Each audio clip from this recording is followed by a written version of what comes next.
മരണം കാത്തു കഴിഞ്ഞ കാലത്ത് മുഴുവൻ പ്രാർത്ഥന താൻ ഉറങ്ങിക്കിടക്കുമ്പം മരിക്കണമെന്നായിരുന്നു. കഴിഞ്ഞില്ല. താൻ യാത്ര പോലും പറയാതെ പോവുകയും ചെയ്തു. ഇപ്പൊ താൻ ഉറങ്ങിക്കിടക്കുമ്പോ ഞാൻ യാത്ര പറയുക. പടിയിറങ്ങുക നീലകണ്ഠൻ. ഒരേ മണ്ണിൽ അലിഞ്ഞു ചേരാനുള്ള മോഹം കൊണ്ട് ഈ മണ്ണിന് വേണ്ടി കൈനീട്ടി കിട്ടിയില്ല. സാരമില്ലടോ, ഈ മണ്ണിലല്ല താൻ എൻ്റെ ഉള്ളിലാ ദഹിച്ചത്, എന്റെ നെഞ്ചില്. വരട്ടെടോ, ദേഹമേ യാത്രയാകുന്നുള്ളൂ, ദേഹി എന്ന് ഇവിടെ ഉണ്ട്.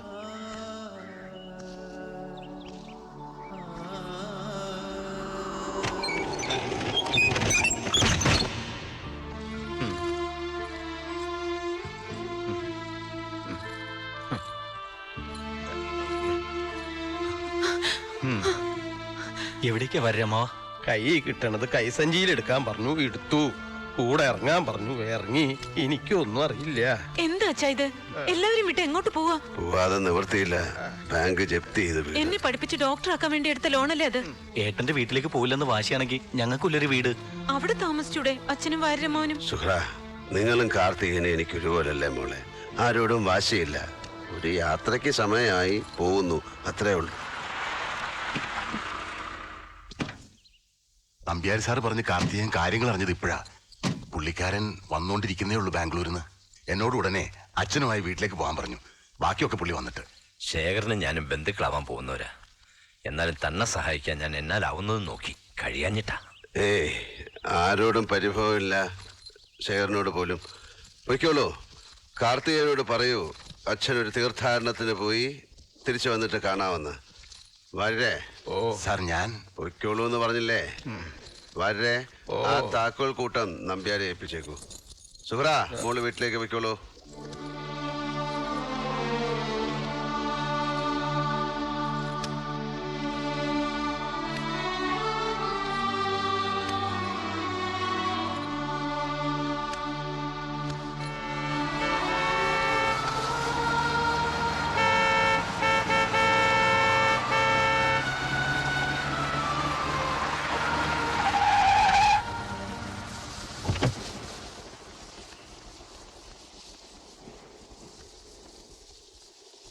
നിക്കടോ. നിന്നെ ഈ പെരുവഴിയിൽ ആളും പടയുമില്ലാതെ തല ചായ്ക്കാൻ ഒരു കൂര പോലും ഇല്ലാത്ത ദരിദ്രനായി കാണാൻ കഴിഞ്ഞല്ലോ. എന്റെ ദൈവങ്ങളെ, ശേഖരൻ സാഷ്ടാംഗം വീണിരിക്കുന്നു.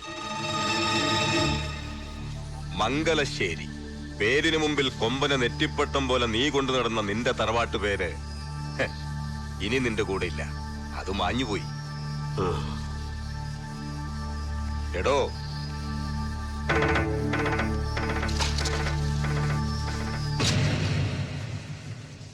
ശേഖര, നിന്റെ ഭാഷയ്ക്ക് ഒരു ശുദ്ധി വന്നിരിക്കുന്നു.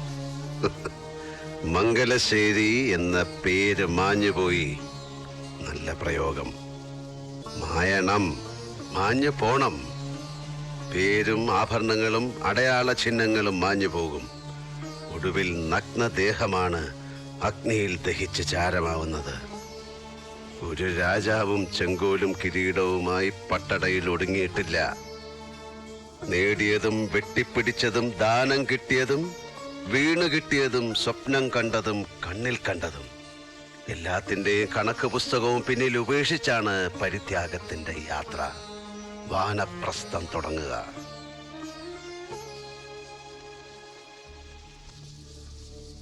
പ്രാണന്റെ പാതിയായിരുന്നവളെ കൈവിട്ടിട്ടും തുടരുന്ന യാത്രയിൽ വേദന തോന്നാൻ അതിലും വലുതല്ല ശേഖര കല്ലിലും മണ്ണിലും മരത്തിലും പണിത വീട്. പിന്നിട്ട വഴികളിലെങ്ങോ കാലിൽ തറച്ച നീ എന്ന മുള്ളിനെ ഞാൻ എന്നേ മറന്നിരിക്കുന്നു. മുനയൊടിഞ്ഞ ആ പഴയ മുള്ളിന് ഈ വഴിയിൽ എന്നെ കുത്തി നോവിക്കാനാവില്ല. എനിക്ക് നോവില്ല ശേഖര. എന്റെ മേൽ നീ നേടി എന്ന് കരുതുന്നതൊന്നും ജയമല്ലടോ. എന്റെ ഹൃദയത്തിനെ, ആത്മാവിനെ ജയിക്കാൻ മാത്രം കഴിവ് ശേഖരനുണ്ടാകാൻ നീ ജന്മം പലതും ഇനിയും ജനിക്കേണ്ടിയിരിക്കുന്നു. വഴിമാറാം ഉണ്ടാക്കിയാൽ ശേഖര.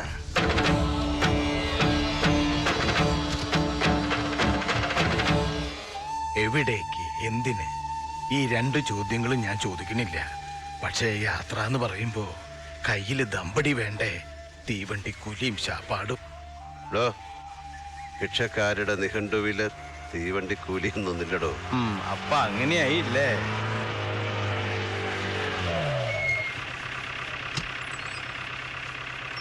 എല്ലാം വിട്ടെറിഞ്ഞ് പോകാനിറങ്ങിയ ആളെ തിരിച്ചു വിളിക്കാൻ വന്നതല്ല. വഴി കണ്ട ഒരു വിവരം പറഞ്ഞിട്ട് പോകാന്ന് കരുതി വന്നതാ. കാർത്തികനെ കൊല്ലാൻ ആളെ ഇറക്കിയിരിക്കുന്നു. മുണ്ടച്ചില ശേഖരനും അനന്തരവും രാജേന്ദ്രനും. തടയാനും പിടിക്കാനും ഞങ്ങൾ 2 വയസ്സന്മാർക്ക് പറ്റിയില്ലെങ്കിൽ പോവും മുമ്പ് മോന്റെ കർമ്മങ്ങളും കൂടി ചെയ്തിട്ട് പോയാ മതി. എന്താടോ ഈ പറയണേ? മോനിപ്പോ എവിടെയുണ്ട്? പോയി നോക്കട്ടെ അവിടെ എന്ത് നടന്നു. അറിഞ്ഞ കാര്യം പോണ വഴി ഇവിടെ ധരിപ്പിച്ചു എന്നേ ഉള്ളൂ. വാടാ ദ്രോസേ. ഡാ, കാർത്തികേയൻ എന്ന എന്റെ മകന് വയസ്സ് 3 അല്ല പ്രായം. അവനെ കൊല്ലാൻ ആളിറങ്ങിയിരിക്കുന്നു. നുണ പറയാനും പഠിച്ചിട്ടില്ലടോ ഈ കണ്ട വയസ്സായിട്ടും. ആരുടേതാടോ ഐഡിയ? അവൻ്റെതോ അതോ സ്വയം കൃതിയോ? അപ്പോ അവൻ എത്തി, നന്നായി. എന്താ നീലകണ്ഠ സാറേ, അയാളെ കണ്ടൊന്ന് യാത്ര പറഞ്ഞിട്ട് നമുക്ക് വടക്കോട്ടുള്ള വണ്ടി പിടിക്കാം. എന്താ കാര്യം പറഞ്ഞിട്ട് പോവാന്നേ. സലാമേ, ആ ബാഗൊക്കെ എടുത്തങ്ങോട്ട് വെക്ക. കുറുപ്പേ വാടോ. ആ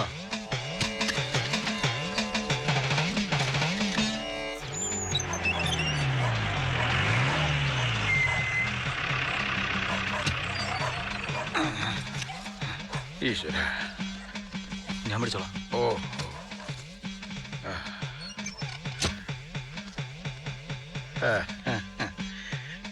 ഇതാ അവിടുന്ന് കൊണ്ടുവന്നതാ.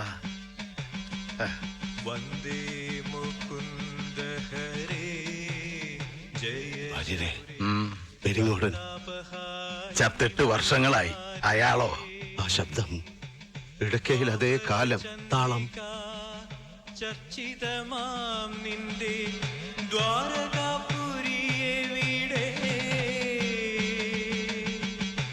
പീലിത്തിളക്കവും കോലക്കുഴൽ പാട്ടും അമ്പാടിപ്പൈക്കളുമെവിടെ ക്രൂരനിഷാദ ശരം കൊണ്ടു നീറുമീ നെഞ്ചിലെന്നാത്മപ്രണാമം പ്രേമസ്വരൂപനാം സ്നേഹസതീർത്ഥ്യൻ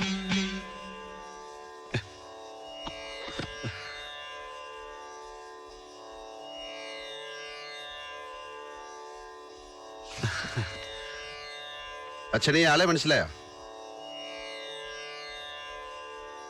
വാര്യരോട് ഞാൻ പറഞ്ഞു, പെരിങ്ങോടന്റെ അതേ ശബ്ദം. ശബ്ദം മാത്രമല്ല, പെരിങ്ങോട് ശങ്കരമാരാരുടെ സൃഷ്ടിയാണ്. അച്ഛനോട് പോലും പറഞ്ഞിട്ടുണ്ടാവില്ല. ഗുരുവായൂരൊരു ബന്ധം ഉണ്ടായിരുന്നു മൂപ്പർക്ക്, അതിലുള്ള പ്രൊഡക്ഷനാ. പേര് ഹരിനാരായണൻ.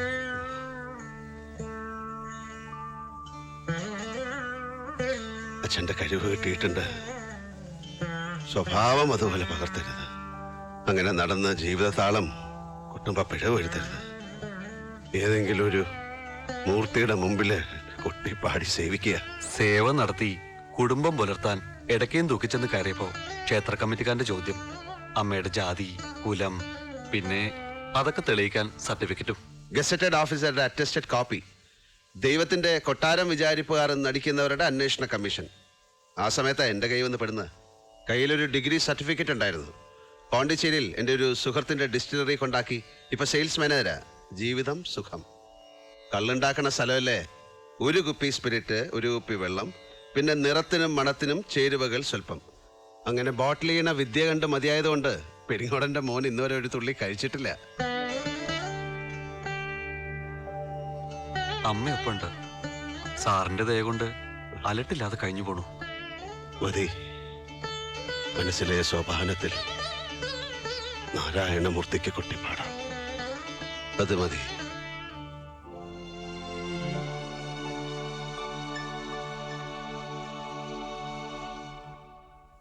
ഓ നമുക്ക് വേണ്ട, എന്നെ വിളിക്കണ്ട. എന്റെ യാത്ര ഇവിടെ വെച്ച് തീരുക. ഇനിയുള്ള കാലം ഇവിടെ സുഖമായിട്ട് കഴിയാൻ തീരുമാനിച്ചു ഞാൻ. എനിക്ക് പുണ്യസ്ഥലങ്ങൾ കാണണ്ട. ഞാൻ ചത്തിട്ട് കാർത്തികേയൻ എന്റെ ചിതാഭസ്മം ഗംഗയിൽ കൊണ്ടുപോയി ഒഴുക്കും. എനിക്ക് അത്രയ്ക്കുള്ള പുണ്യം മതി. നിങ്ങളാരാ മുൻ പ്രധാനമന്ത്രിയോ ചിതാഭസ്മം പുഴയിൽ മിക്സ് ചെയ്യേ? വേണ്ട, അത് കുഴച്ച് പത്തിരി ഉണ്ടാക്കി നീ നിന്റെ ഉമ്മാക്ക് കൊടുക്ക്. പോളെ വാരുടെ ബാഗും സാധനങ്ങളും അകത്ത് മുറി കൊണ്ടുവെക്ക്. ഓ, വാരക്ക് AC ഉള്ള മുറി ആയിക്കോട്ടെ, സുഖായിക്കോട്ടെ കാര്യങ്ങള്. എന്ത് പറഞ്ഞാലും ഉണ്ടാവും ഒരു തർക്കുത്തരം.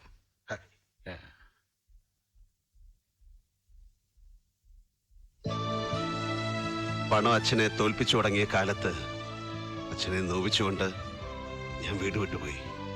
വഴി എനിക്ക് തടസ്സമല്ലായിരുന്നു. പണം, കൈനിറയെ പണം കിട്ടാൻ ഞാൻ എന്തും ചെയ്തു. പക്ഷെ ഇന്ന് അത് മാത്രമേ എനിക്ക് കൂട്ടിനുള്ളൂ. കഴിഞ്ഞ 10 വർഷമായി ഞാൻ അനാഥനാണ്. അമ്മ കൂടി നഷ്ടപ്പെട്ട എന്നെ വിട്ട്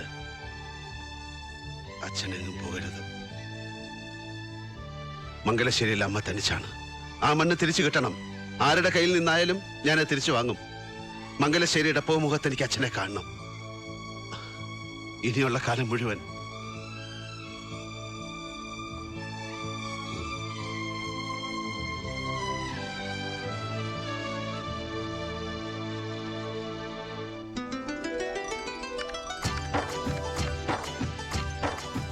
എനിക്കങ്ങോട്ട് ഡൈജസ്റ്റ് ആവുന്നില്ല.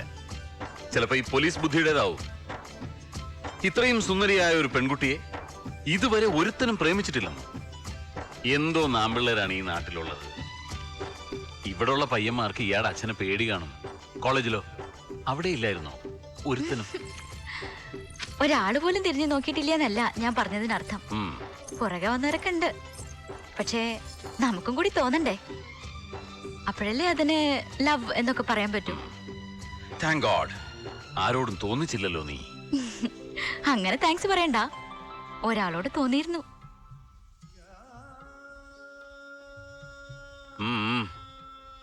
ഫെമിനൻ ക്വാളിറ്റീസ് ഒന്നും ഇല്ലാത്ത ആളല്ല എന്ന് എന്നെ ബോധ്യപ്പെടുത്താൻ ചുമ്മാ കഥ ഇറക്കണ്ട. കഥയല്ല ശ്രീനി, ഒരു സ്കൂൾ ടൈം തൊട്ട് ഡിഗ്രി ടൈം വരെയൊക്കെ മനസ്സിൽ കൊണ്ട് നടന്നിട്ടുണ്ട്. പ്രൊഫഷണൽ കോഴ്സിന്റെ സീരിയസ്നെസ് തലയ്ക്ക് പിടിച്ചപ്പോ വിട്ടു. ആ, അങ്ങനെയങ്ങ് മറന്നു. വലിയൊരു കാരണം വേറെ ഉണ്ട് കേട്ടോ. അയാൾക്ക് എന്നെ ഇഷ്ടമല്ലായിരുന്നു. ആരായാലും അത്രയ്ക്കൊരു സൗന്ദര്യ വിരോധി. സോമ്പിള്ളേ, ഇവിടെ ഉണ്ടാ ചേരുന്ന പേരെ? ഞാനാ കാർത്തികേയൻ, മംഗലശ്ശേരി. ഒരു കാര്യം പറയാനുണ്ടായിരുന്നു. 2 മിനിറ്റ് എനിക്ക് തരണം. രാജേന്ദ്ര. അയ്യേ, അവനെ വിളിക്കണ്ട. എനിക്ക് നിങ്ങളോടാ സംസാരിക്കണ്ട. ഒരു കാലത്ത് ജാനകിയുടെ ഹീറോ ആയിരുന്ന കാർത്തി. ക്ഷമിക്കണം. ഒരു ഫംഗ്ഷൻ നടക്കാണെന്നറിയാം. നടക്കട്ടെ. ഞാനൊരു കാര്യം മൂപ്പരോട് പറഞ്ഞിട്ട് പോവാം. എന്താടാ നിനക്ക് പറയാനുള്ളത്? പറഞ്ഞിട്ട് പോടാ. നമുക്കൊന്ന് മാറിയെന്ന് സംസാരിച്ചൂടെ? നീ പറയടാ. മാമന് ചേർന്ന് അനന്തരവൻ ഇവരെ ഇരട്ടപ്പറ്റതാ. അതെ, നിങ്ങളുടെ ബാങ്ക് അറ്റാച്ച് ചെയ്ത എന്റെ തറവാട് എനിക്ക് തിരിച്ചു വേണം. ബാങ്കിന് വേണ്ടത് പണമല്ലേ? അത് ലേലത്ത് വെക്കണം. നഷ്ടപ്പെട്ട ഉടമസ്ഥനെ തിരിച്ചെടുക്കാൻ അതൊരു അവസരമല്ലേ? അതല്ലേ അതിന്റെ ഒരു ന്യായം. ആ കാര്യങ്ങളൊക്കെ അങ്ങ് ബാങ്ക് വന്ന് പറ. ഇതല്ലാനുള്ള സ്ഥലം. ഓ, ബാങ്കേ. റിസർവ് ബാങ്ക് ഗവർണറുടെ റെസിഡൻസി വന്നിട്ട് കുറച്ച് 1000 രൂപ കടം തരുമോന്ന് ചോദിക്കണ പോലല്ലേ? എടോ രാജേന്ദ്ര, ആ തുക്കണാച്ചി ബാങ്കിന്റെ ആഫീസിൽ കാർത്തികേയൻ വന്ന് പരാതി ബോധിപ്പിക്കൊന്നുമില്ല. കാര്യം മുണ്ടക്കൽ ശേരൻ നമ്പ്യാർക്ക് മനസ്സിലാകാനാ ഇവിടെ കയറി വന്ന് പറഞ്ഞത്. നമ്പ്യാരെ, ഈ കളി നമ്മൾ തമ്മിലാണ്. ന്യായം എന്റെ പക്ഷത്തും. അതുകൊണ്ട് തന്നെ ജയവും എനിക്ക് തന്നെ ആവണം. പണം ഈടാക്കാൻ നിങ്ങൾ ബാങ്കിന്റെ ഭാഗത്ത് നടത്തിയ നിയമ നടപടികൾ ഇവിടെ വെച്ച് അവസാനിപ്പിക്കണം. എല്ലാം നിയമത്തിന്റെ വഴിക്ക് നടക്കണം. നീ കോടതി പോയി കേസ് പറയടാ. കോടതിയിൽ കാർത്തികേയൻ പോവില്ല. കോടതി ഞാനുണ്ടാക്കും. എന്നിട്ട് ശിക്ഷയും വിധിക്കും. അനുഭവിക്കേണ്ടി വരും. അമ്മാവനും അനന്തരവനും കൂടെ ഒരേ കയറിൽ. മോനെ സവാരി ഗിരിഗിരി, തോർത്തുമുണ്ട് നിവർത്തി തോട്ടിലെ വെള്ളത്തിൽ മാമനും മോനും കൂടെ പരൽമീനുകളെ പിടിച്ച് കളിച്ചിട്ടുണ്ടാവും. ആ ഈരിഴ തോർത്ത് വിരിച്ചാൽ ശ്രാവിനെ കിട്ടുമെന്ന് വിചാരിച്ച് വെറുതെ നനയണ്ടോ? ഇത് കാർത്തികേയനാ. Yes mister SP. തോളിലെ നക്ഷത്രങ്ങളും IPS എന്ന 3 അക്ഷരവും നെല്ലളന്നോ പാടം തീരെഴുതിയോ വാങ്ങിയതല്ലെങ്കിൽ നിങ്ങൾക്ക് കോമൺ സെൻസ് കാണും. പറഞ്ഞു കൊടുക്ക അമ്മായിയപ്പനാകാൻ പോകുന്ന ആളോട്. ഇല്ലെങ്കിൽ ഇന്ന് ഉറപ്പിച്ച കല്യാണം പിന്നെയും നീളും 1 കൊല്ലം. പെണ്ണിന്റെ അച്ഛന്റെ ആണ്ടുബലി കഴിഞ്ഞ് മംഗളകർമ്മങ്ങൾ നടത്താൻ പാടുള്ളൂ എന്നൊരു നാട്ടു നടപ്പുണ്ട്. മിസ്റ്റർ SP, എന്റെ പ്രശ്നം ജെനുവിനാണ്. ബാങ്ക് കൈവശമാക്കിയ എന്റെ തറവാട് ലേലത്തി വെക്കണം. എന്ത് വില കൊടുത്തും ഞാൻ തിരിച്ചു പിടിച്ചോളും. അത്രേ ഞാൻ ചോദിക്കുന്നുള്ളൂ. അല്ലാതെ മുണ്ടക്കൽ ശേഖരന്റെ പുരയിടത്തിന്റെ പിന്നാമ്പറത്തെ ഒരു 5 സെന്റ് എരന്ന് വാങ്ങാൻ വന്നതല്ല ഞാൻ. ഇത് പറഞ്ഞിട്ട് പോകുന്ന എന്റെ പേര് മറക്കാതിരുന്നാ മതി. കാർത്തികേയൻ.